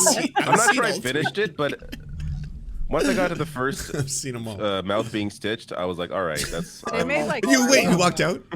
Did you walk out of the theater? Like, were you just like, oh, fuck this shit? Oh, no, I was at home. I don't watch fuck this. I'm out. Wait, what? This is not what I was promised. When I was told that the Human Centipede, the motion picture, was about a bunch of friends hanging out, I didn't know they would have their assholes sewn to their mouths. What is this shit? Like, what are we doing here? Instead of like watching the super disgusting movies, there's like YouTube channels that'll like break it down. So I've seen I've seen every Human Centipede by proxy, and it's okay. I won't. I don't have. They're terrible. There's no redeeming qualities. Yes. I'm ashamed of myself. There's nothing about it. The whole movie's in the name. That's all you need to know. Yeah. Yeah. You get what you buy on the tin. That's it. I loved, speaking of Human Centipede, I think it was Lance that shared this meme of, I know, great segue. Yeah. But smooth.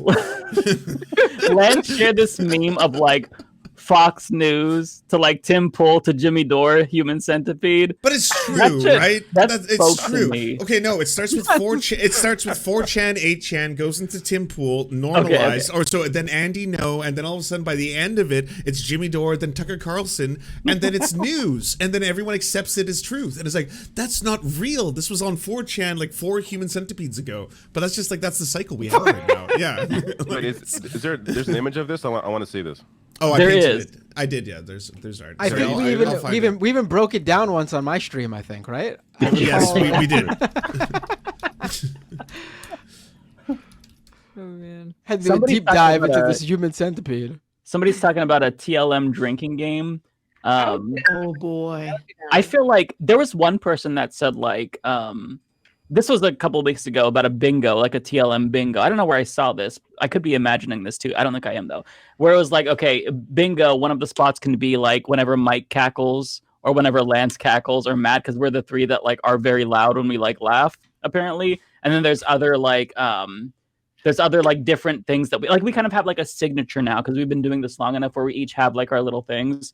But I don't know though. People would have to help us out if we were to create a bingo card. I think that'd be funny. What thing we do a lot? Of like what we each kind of do. I feel like I could come up with this very easily. Someone remind me this week, and I will text a list of things to the Discord because I definitely know. Or y'all can tell us in the comments. Don't be shady though.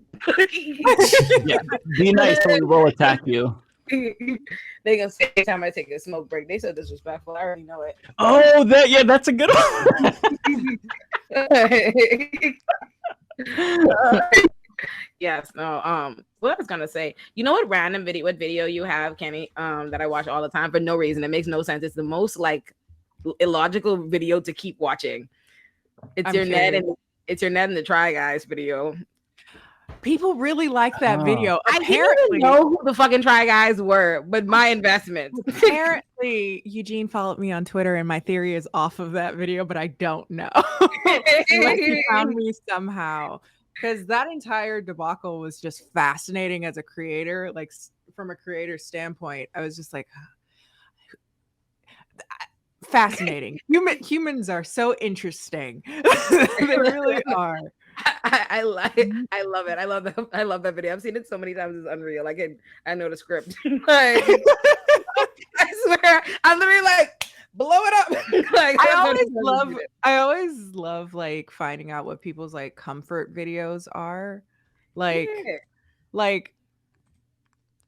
I don't know what this says about me, but but like one of mine that I go back to when there's like nothing to watch is either I put on Fundy Fridays, which is like a YouTube channel that kind of talks about like religious extremists and like basically Christian fundamentalists and how they've somehow got in government and stuff. So it's like that's really your comfort. I have religious trauma. It's kind of fun. I do too. That's why I was asking. Yeah, I was like, yeah, it's like, oh yeah, my upbringing was wild. And then like, or I'll watch for some reason, was it Lindsay Ellis that made a video about the Omegaverse lawsuits? That is a definite like big different thing. I don't know if y'all know what Omegaverse is, but you don't need to if you don't. It's basically like, I'm gonna tell you anyway. It's basically like people who make fan fiction that's like incredibly disgusting in my opinion, but it's like everyone has like wolf personas. Kenny, what you be watching? I've been watching a lot of weird shit. It's really like, the more you expound on this, the less sensitive. And then apparently more than one person made a really gross Omegaverse novel, and the bitches start suing, and it was wild. I was like, oh my god. And then there was a whole video about the lawsuits, and then the lady that got called out ended up trying to sue the girl who made the video, so she made another video about that. Those two videos. Those are your comfort watches. Iconic. I love the beautiful silence of just like, okay. I mean, I know how to follow that up, but I really don't want to because that's about to expose that I watch some really weird shit. Go for it. I want to know, Blair. What did I just walk into? Okay. No. So this video, I'm gonna post the link in case y'all don't know what this is. I watched this video not as like a comfort video, but it's more like when I get really depressed from some of the topics we research all the time. And I don't know if y'all remember this. A couple of years ago, there was like this whole drama or whatever about this guy's channel doing a Jelly Belly pet rat review. And this dude just says everything the dumbest way. He's like, G-lie, B-lie, goo-my, rat-tie. The whole video. This sounds so freaking bizarre. And it is. Since you said that, yeah, I think I know what you're talking about. I've seen that shit. It's given me nightmares, literally. Yes. I only watch it at this point when I'm just so frustrated with shit that I'm like, I need to like reset my brain by watching something so fucking bizarre. There's that video. It's cursed. It's absolutely cursed. And it resets my brain. Here, I feel like we should watch one just so people understand how bad it is. It's so bad. I'm so sorry for everybody.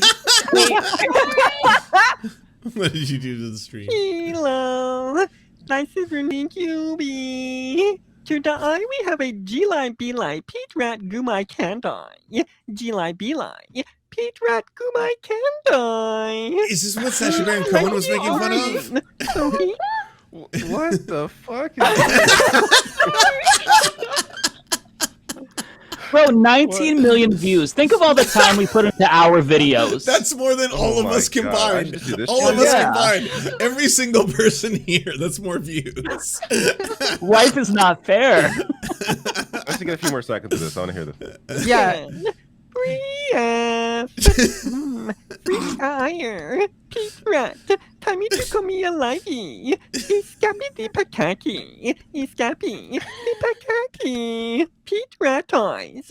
Be right back and long. Be right back and long.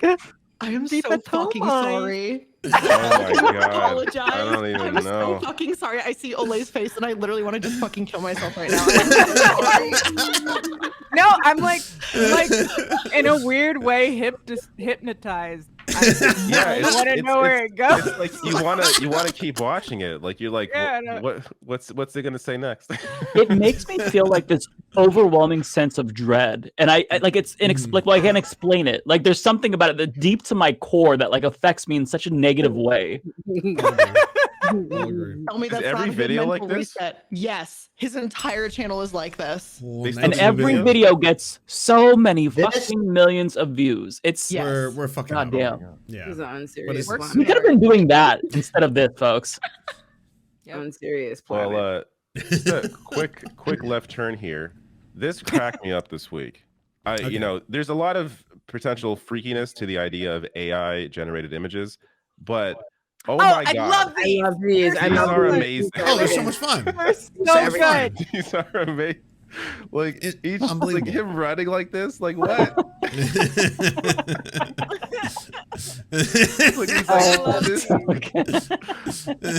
I like why these are so drama because we know this is never gonna happen. So like this is as close as we're gonna get to actually seeing this. But we have the technology. Go back to the first one. Cathartic. Oh my god. I love the AI misunderstanding what it needed to do there and giving Donald Trump the little Billy Club belt buckle too. Yeah. You see? And he has like he's three going for the legs, dick.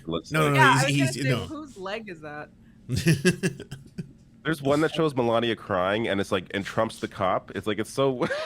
Melania would not be crying. Melania don't give a fuck Oh no, about she would Donald not Trump. be crying. No, she should be celebrating. Celebrating. Yeah. Why is there a man in that one? Go back one. Why That's is there my- a man in one of those like classic like Russian hats standing back there, dude? Okay, so I have new information. Wait, I have information. Apparently, someone in my chat is saying the creator of these original pictures has been banned from using the Generation app, so they got banned for life for this. Yeah. What? Yeah. Why? Wait, where did you see that? Wait, That's where did you see someone that? in the Whoever chat. said that. Random chatter. Send Random it chatter there. is saying that. Yeah. Send me the source person in the chat. I got We a just got a which story to chat? do. Which chat? Your chat. Yeah, your my chat, what? Twitch chat, not the Surfs.tv one. The Twitch chat. Yeah. These are just amazing, but yeah. So I assume he didn't go to jail because I haven't heard. Not yet. No. He's not gonna go to jail. He's if at most No. he's not gonna go to jail. At most he Maybe gets indictment for yeah, something, maybe but he's get not gonna indicted, but be. he's not gonna go to jail. We're not But that I like lucky. that he's mad about it. I like that he's mad about it. Mhm. Yeah. That Because tickles me. like my friend, I was on the phone when he was talking about like, yeah, they're getting me on Tuesday or whatever. And I was in Target and my friend was like, ooh, Trump going to jail. I was like, don't tell me that. Don't tell me that because you're going to get my hopes up. And she was like, yeah. And then her mom was there and she was like, yeah, he said. I'm like, oh, man, I don't care what he say. Like, he always saying some shit. It's like the one time we hope he's not lying. I know. Right. Like, man, you can never do nothing right. Just go to jail. Oh my god, this video. Getting everybody hopes up. Since we're talking about Trump, I'm curious. Did you all see the video of him walking in the rain with Melania? And it's so romantic. So he has the umbrella and he's holding it over himself while Melania's walking in the rain. It's Sounds about right. Husband of the year. And they're locked arms, but he's just got the umbrella to himself. It's just, I mean, what a Chad, man. That's beautiful. I That's did what find love it is. kind of funny though when he was talking about possibly going to jail that he was like, "Hey, everybody, do that thing that I am possibly going to jail for," which is like, yeah, riot. Activate the evidence. That's so funny. Well, Go the best riot, thing about everyone. Everybody obstruct justice for me so that The best thing about that was that, like, I think everyone's burnt out. Like, you saw that. I think the zenith, the peak, was January 6th. That's where everyone, like, all the small business owners had time to jump on buses or, get out of town, all that kind of stuff. No one cares anymore. No one's going to be like, I'm taking a fucking Tuesday off to go protest Donald Trump's arrest. Fuck that noise. Like, everyone's done. I don't know, man. Really? The if you go on spider climb up the wall for your democracy, Spider-Man, the Capitol building. I don't know, man. I think they might. You think they got better things with great power comes great responsibility? You think people that had better things to do we're gonna go climb up the wall? No, they're gonna be right there complaining about how the LGBTQ mafia is taking away their gender or whatever and killing the babies. No facts. No facts. Oh God! Oh my God! For some reason, Trump's the cop, and then like, wow. Screen. Oh my! Wow. But yeah, I genuinely believe that it's not even about. To some degree, it's not even about like right versus left. It's so centralized around Trump in particular. Oh yeah. So I wouldn't be surprised if again people who feel like he's some fallen messiah or whatever he was supposed to be rightfully there, they'd go and he fosters that kind of thought process, so which has been kind of refreshing to kind of see in some way the right kind of arguing or trying to tiptoe around whether or not they should be backing Trump to some degree. I think it's better for Democrats if Trump wins the nomination. I think DeSantis is yes, it absolutely I think DeSantis has a better chance It's absolutely better if Trump wins. That's why, sure. 100%. Because here's the reality: DeSantis, I think, is a far more scary and insidious character, and because people don't know about him, he's not as loud. People aren't politically engaged or whatever on him. People are not. They were not motivated to vote for Joe Biden. They were motivated to vote against. So if they have DeSantis, I don't think they're going to come out in the kind of droves and be as mobilized or as aware to get rid of a character like him, and he's going to be far worse. Versus whereas Trump, people are already like, oh fuck no, you know what I mean? Like, I don't think it might not be the same droves it was in 2020, but I still think it will be if it's Trump, people are going to be like, oh, okay. Gotta stop that. So I think so ultimately I think DeSantis is losing this right now to Trump, and I think that's ultimately better for us. So if Republicans wanted to get at the bottom of their evil bag, they would get behind their man's DeSantis. Can we also celebrate the fact that DeSantis made a career out of vilifying queer people, calling them all groomers and pedophiles, and all of a sudden he tried to do that passive aggressive shit with Trump? You can't do passive aggressive with Trump. There's no such thing. That the only reason like Ted Cruz survived was he went aggressive. You can't be like, oh well, apparently I don't know anything about paying a porn star off. Pretty funny comment, right? And then he's like, you fuck kids. This motherfucker fucks kids. He fucks kids right there. That guy there, he fucks kids. That guy right there. I see. And like, what are you supposed to do? Okay, all right. Donald Trump does not believe in proportionality. He does not believe in proportionality. He's like, oh, did you tap me on the shoulder? It'd be a shame if I shot you in the face. It's like every single attack on DeSantis, like you read it in his voice, and it's like genuinely, objectively hilarious. Where it's like, don't be surprised when a claim about an underage girl or a boy about you comes up, and it's just so fucking funny. He's sickening. I'm sitting here questioning though. Both aren't a great decision. No. Oh no. But one of the things, and maybe this is a concern that I have, is that with Trump, we've seen a level of bad sportsmanship, to call it lightly. Yeah. And to see that happening again to some degree, I'm curious to what extent a second loss, for instance, could be a bit of a catalyst more so. They already feel like they lost it the first time wrongfully, and for him to lose it again, probably civil war, nothing. Oh, that nothing too much. It's better he has no power though, right? Like the scary part is them having political power. Like that's where absolutely. There's some real potential damage to be done. Without that political power, it's there's of course his supporters aren't gonna go quietly into the night. Like there's gonna be something coming to a head at some point. over something. But it's, yeah, I don't know. There's how else do we avoid that? You know what I mean? Like, there's no way to just change their mind. I think either way, it's going to be ugly. That's kind of like yeah, my it's gonna be ugly. I guess maybe that's me. I'm trying to sit here. I'm like, what is the least ugly way for this to happen? But at this point, it's so messy already. Yeah, it's gonna get rough. It's gonna get hectic. Y'all might as well. Y'all already know it's gonna get hectic. Listen, when Marjorie Taylor Greene is like, hey, you know, she's like, whoa there, hold on now. I just want to focus on the alarm drag bell queens should go reading for off. children. Yeah, That's that's not good. That's not good. Something's going on. Yeah, it like they understand. Even they understand what they've emboldened, because let's not forget. They were fucking scared. Was it Josh Hawley? Was it Josh Hawley who we saw running for fucking life? Josh Hawley. For freedom, brothers. Let's liberate the country, brothers. Go. Come on. That is the funniest shit when you think about it. Really think about this, right? In your life. How do you live that down? When in life does anything happen that you just break off running? Like, you're not scared in real life?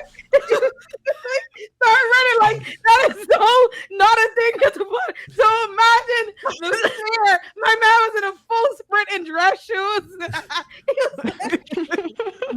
I will say one of the greatest like dark comedy moments was kind of because whenever something chaotic is happening, Twitter is a free for all. Particularly Black Twitter is a mess. I have never laughed so hard in my life. Was the day that they were climbing up the walls and falling off the building, and I saw a tweet that was really hit me at the soul. They were like, I don't think we talk enough about how actually January 6th was also incredibly funny. And it's like, I hate to say it, it was also some of the wildest shit you've ever seen in your life. And I'm like, damn, I hate to admit it, but it actually was. Just watching people literally fall off of walls when they could have took the stairs. It's crazy. Yeah, it's crazy it was to me. hilarious. I think embarrassingly American is what it was. But I think it's so embarrassing. I remember just getting really drunk and watching it like, what the fuck is going on? What I think is hilarious is that every single black guest we've had on this show, unprovoked, unprompted, has commented on the hilariousness of that exact thing. Frederick did, Gabrielle did, Rebecca did. Every single person, including me, on their own was like, hey, January 6th, the stairs, and specifically the stairs. We just laughed about that. That is the justice we are giving. Because, like, I don't. Why do people like to climb on shit? I don't understand. And I feel like I've always had that question because whenever you like, I remember one time I was traveling, I was in Korea, and I was drunk on the street just watching people climb up trees, and I was like, why? Like, why? It was like white people from the US came over for vacation, got very drunk, and start climbing on stuff. And it always makes me wonder what is going on. Because climbing is fun. I disagree, whoever said that, but okay. Now that you mention it, Kenny, like I tried to climb a tree when I was drunk one time, so maybe there is something like I swear to God. I was like, okay, I feel like the white people have to sound off on this one. I'm gonna make everything we need to bridge the gap on this one. This is about race relations, everybody. We're gonna explain this. I was trying to avoid it, but I'm gonna make it about race. Every drunk white man I've ever met starts climbing on shit, and I'm like, it's true. No, I'm sorry. It's the white man's confidence, all right? We don't have a choice. We don't have a choice. It's not fair. I feel called out. Y'all reach the level of exploration that comes from. We don't think there will be consequences for our actions. Trying to climb a tree, you can't help yourself. Get drunk and start climbing on stuff and try to take right. You know what makes it so much more incriminating for me? And I don't know if he remembers this, but I made my husband film me. And I watched it the next day, and it was so unimpressive. Like, I just grabbed onto the tree, and I, like, kicked my feet up, and then I just, like, hung there, and then I just dropped. But as I was doing it, I'm like, no, you gotta film this. It's gonna be so fucking cool. No fear of gravity, man. This is what I mean. Something I've never in my life done. Never in life have I started climbing. Nothing. I've never gotten higher than I needed to be, and that's what I mean. I'm curious where that comes from. I've conquered because they done conquered everything online. They gotta reach for the sky. Like, no glass ceiling for me.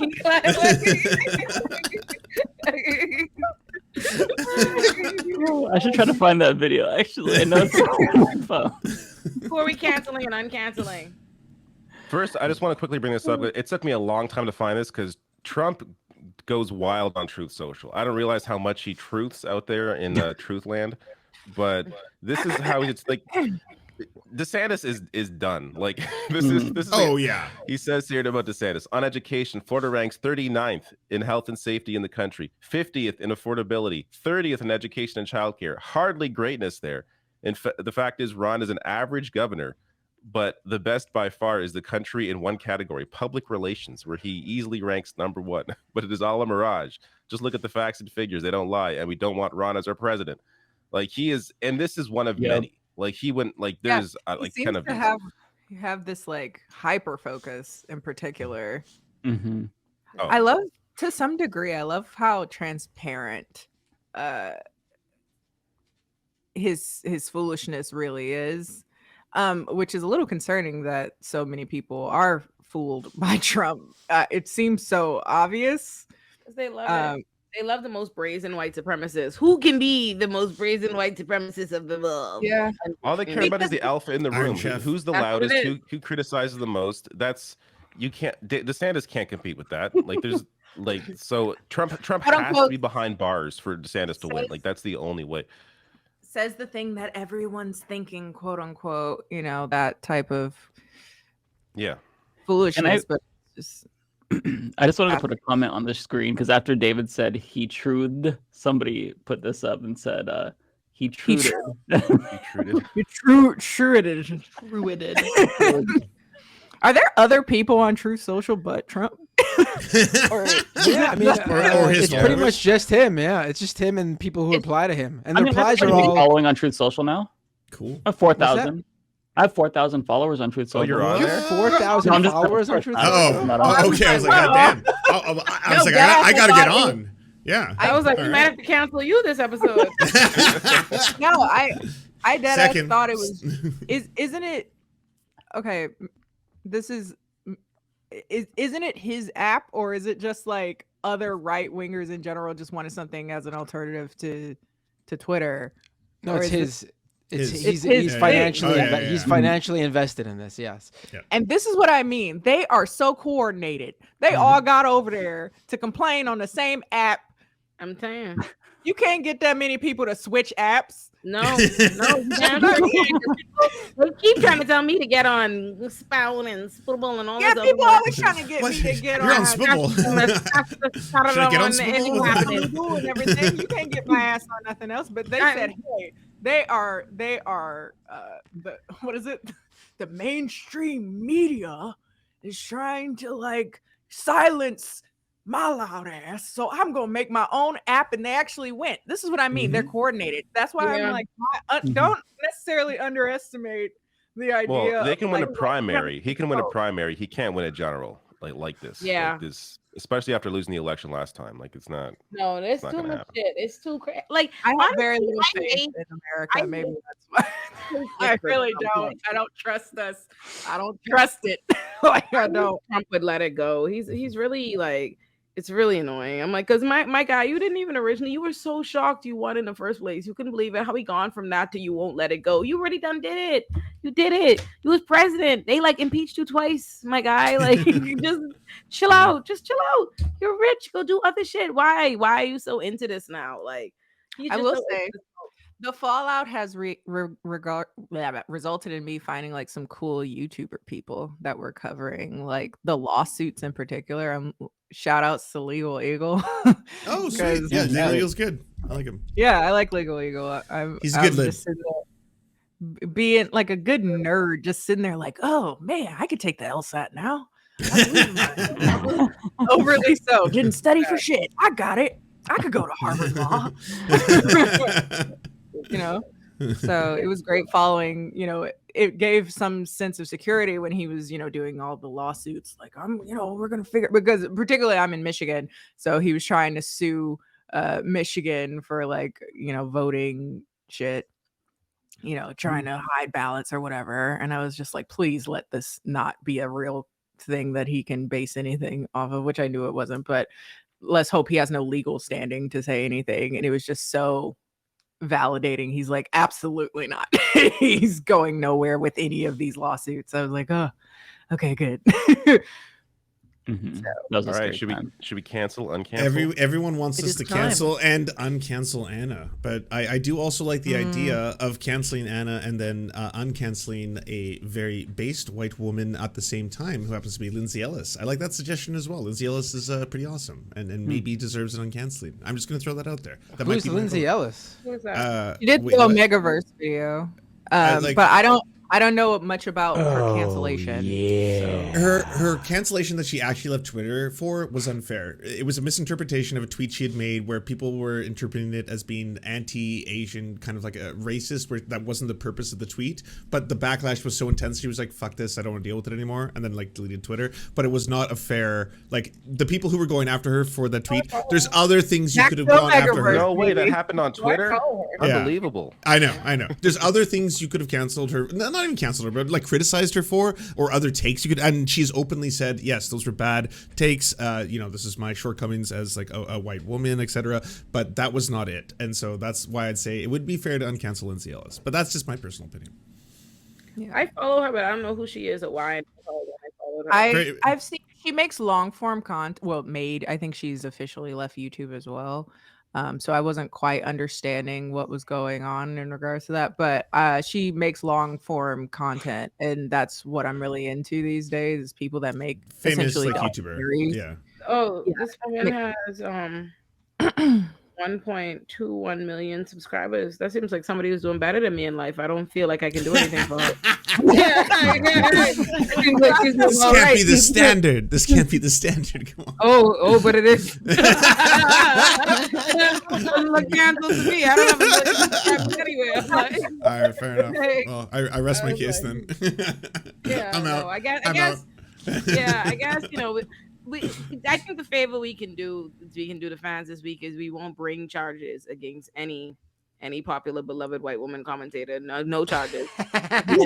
Normally uncanceled, but they just leave it alone. We declined to prosecute. We had a full conversation. You don't have to bring that back up again. Second.